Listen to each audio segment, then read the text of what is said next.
Here with Prime News. A missing Buxtonian revived fears of the presence of a death squad.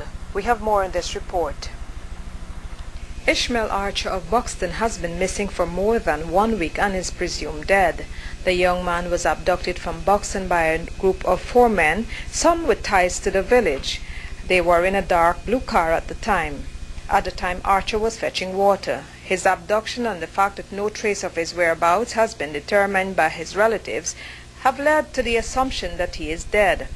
Yesterday, at its weekly press conference, the PNC asked whether his disappearance signals the resurgence of the death squad.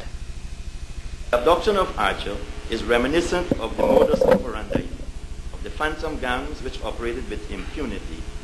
This can only mean that these gangs are still in operation and might be acting with official sanction. The PNCR demands that the security forces must take all necessary action to ensure the safety and well-being of Ishmael Archer.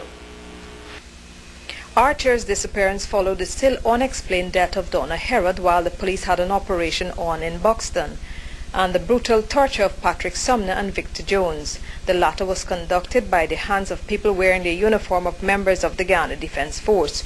Sumner positively identified an army officer as the person who took his cell phone and passport but only returned his passport when he was released. It was after he demanded the return of his cell phone that he was detained and later tortured. To this day, his cell phone has not been returned.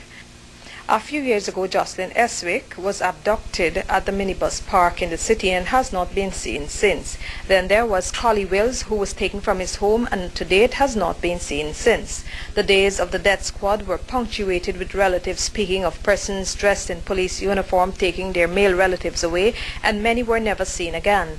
Some bodies were identified, some skeletal remains were located. Then there were a few who escaped and told horror stories of what they witnessed.